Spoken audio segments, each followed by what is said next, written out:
जय हिंद किसान साथियों। आज हम बात करेंगे शुगर कैन यानी गन्ना पे।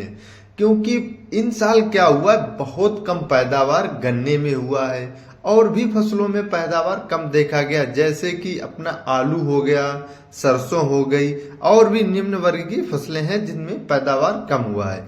लेकिन आज हम प्रमुख बातें करेंगे जो वो गन्ने पे यानी शुगर कैन पे बातें करेंगे। आप देख पा रहे होंगे हमारे पीछे गन्ना जो खड़ा हुआ है बहुत ही अधिक और अच्छा खड़ा हुआ है।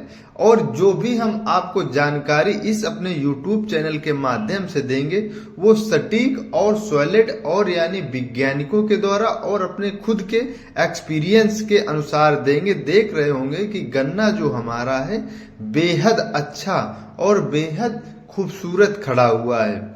चलिए फिर हम आज बात करते हैं गन्ने पे, जो हमने टेक्नोलॉजी अपनाई अपने गन्ने में और जो वैज्ञानिकों के द्वारा हमने जानकारी प्राप्त की है उसी के माध्यम से आज हम आपको अपनी जानकारी YouTube चैनल के माध्यम से आपसे हम साझा करते हैं। कैसे गन्ने की बुआई करनी चाहिए और कैसे गन्ने की अच्छी से अधिक उपज लेना चाहिए। तो आज हम बात करते हैं कि बुआई का जो हमने समय देखा गया है, तो हमने जो अपना गन्ना बुआई की थी तो हमने फरवरी और मार्च के माह में बुआई की थी। लेकिन क्या होता है कि कुछ गन्ना जो है अक्टूबर और नवंबर में भी गन्ने की बुआई की जाती।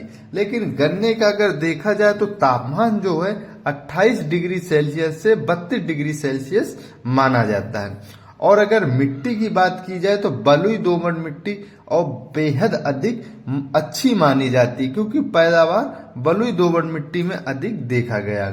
खेत की तैयारी के लिए हमें क्या करना है, 4 से 5 जुताई मिनिमम में हमें करवाना चाहिए। क्योंकि पहले जुताई तो हमें सूखे खेत में कर देने चाहिए कल्टीवेटर से या रोटावेटर से, और इसके बाद में हमें क्या करना चाहिए, पलेवट कर देना चाहिए। पलेवट करने के बाद में हमें अपने खेत में अच्छी तरीके से ना उसकी जुताई करने के बाद में जब नमी अच्छी हो जाए, मॉइस्चर हो जाए, तब हमें क्या करना चाहिए, हमें नमी हो जाए तो खाद का प्रयोग करना चाहिए। यानी सर्वप्रथम हमें 2 ट्रॉली खाद होना चाहिए जो गोबर का सड़ा गला गोबर खाद होती। फिर इसके बाद हमें 50 केजी जिप्सम चाहिए और NPK 12 32 16 100 केजी होना चाहिए। SSP जो होती है वो हमें 50 केजी चाहिए। और अगर आपके खेत में दीमक की अगर समस्या आ रही है तो रीजेंट ले लीजिए या फोराडान का भी आपको इन खादों के साथ में स्प्रे करें, या फिर आप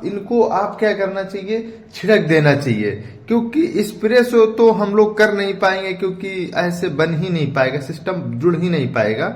और अगर बात करें हमें बेड से बेड की दूरी, क्योंकि बेड से बेड की दूरी हमें 4 फुट से 5 फुट यानी 4.5 फुट से हमें 5 फुट मिनिमम में रखना चाहिए। क्योंकि हमें टेक्नोलॉजी का भी प्रयोग में लेना है, क्योंकि ट्रैक्टर से हम जुताई अगर करेंगे तो 5 फुट की अगर बेड से बेड की दूरी रहेगी तो बेहद अच्छी रहेगी। और अगर देखा जाए हमारे खेत में आप देख रहे हैं ट्रैक्टर से हम जुताई कर रहे हैं अच्छी तरीके से, और ट्रैक्टर आ रहा है जा रहा है। और अगर हमने अपनी गहराई की बात की है तो हमने 2.5 इंच गहराई पे हमने बीज की बुआई की थी। और अगर बात करें बीज की कितना हमारा 1 एकड़ में बीज लगा हो, तो हमने 22 कुंटल से 25 कुंटल के बीज का हमने बीज में लगाया है बीज। और अगर बात की जाए जो हमने प्रमुख किस्मों का हमने प्रयोग किया तो वो स्क्रीन पर आपको शो कर रही हैं। उनमें से कोई एक किस्म का आप अपने एरिया के अनुसार आप बुआई कर सकते हैं। अगर आपके एरिया में कोई और भी किस्म प्रचलित चल रही है तो उसमें से आप कोई एक किस्म का चुनाव करके आप बुआई कर सकते हैं। अन्यथा जो हमने स्क्रीन पर शो कर रखा ये प्रमुख किस्में इस समय प्रचलित हैं। अगर बात की जाए बीज के उपचार के लिए, तो बीज के उपचार के लिए शाहपाता UPL कंपनी का 50 ग्राम प्रति लीटर के हिसाब से आपको उपचारित कर लेना चाहिए बीज को। और बीज को अगर आप उपचारित कर लेते हैं तो उससे क्या होता है, जर्मिनेशन का जो सिस्टम होता है बेहद अच्छा जर्मिनेशन का सिस्टम देखा जाता है। और जब जर्मिनेशन अच्छा होगा तो क्या होगा कि पैदावार भी अधिक होगा। अगर बात करें अगर आपके खेत में खरपतवार की समस्या आ रही है तो आप क्या कीजिएगा, या तो कृषि यंत्र के माध्यम से आप अपने खरपतवार को निकलवा लीजिएगा। अगर वो भी नहीं है सिस्टम तो आप क्या कीजिएगा, 2,4-D और शंकूर आता है बायर कंपनी का। इनको कम्युनिकेशन एक में कम्युनिकेशन मिला करके यानी एक में मिला करके आप स्प्रे कर दीजिएगा, तो जो छोटे मोटे खरपतवार होंगे वो आपके खेत से एकदम समाप्त हो जाएंगे। अगर आपके खेत में केवल एक ही मोथा दिख रहा है, मोथा के अलावा कोई दूसरी घास नहीं दिख रही है, तो आप धानुका कंपनी का आता है सेम्प्रा, यानी धानुका कंपनी का जो सेम्प्रा आता है आप उसका स्प्रे कर दीजिएगा।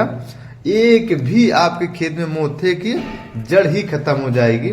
अगर अब बात करते हैं हम 10 से 15 दिन के बाद की बात, अगर 10 से 15 दिन के बाद अगर फसल आपकी तैयार हो चुकी है, यानी 10 से 15 दिन हो चुके हैं, तो आपको क्या करना चाहिए, ह्यूमन एसिड 500 ग्राम लेना चाहिए और NPK 19 1 kg ले लेना चाहिए और माइक्रो न्यूट्रिएंट जो खाद आती है वो 1 kg ले लेना चाहिए। और अगर आपके खेत में जब नमी हो तो इसको 20 लीटर पानी में यानी 200 लीटर पानी में आपको स्प्रे कर देना चाहिए। एक बार आपको रिकॉल फिर से करा देता हूं, ह्यूमन एसिड 500 ग्राम, NPK 19 1 kg और माइक्रो न्यूट्रिएंट 1 kg आपको ले लेना और 200 लीटर पानी में आपको स्प्रे कर देना है। अब बात करते हैं 20 से 25 दिन के बाद हमें कौन सा स्प्रे दे देना चाहिए।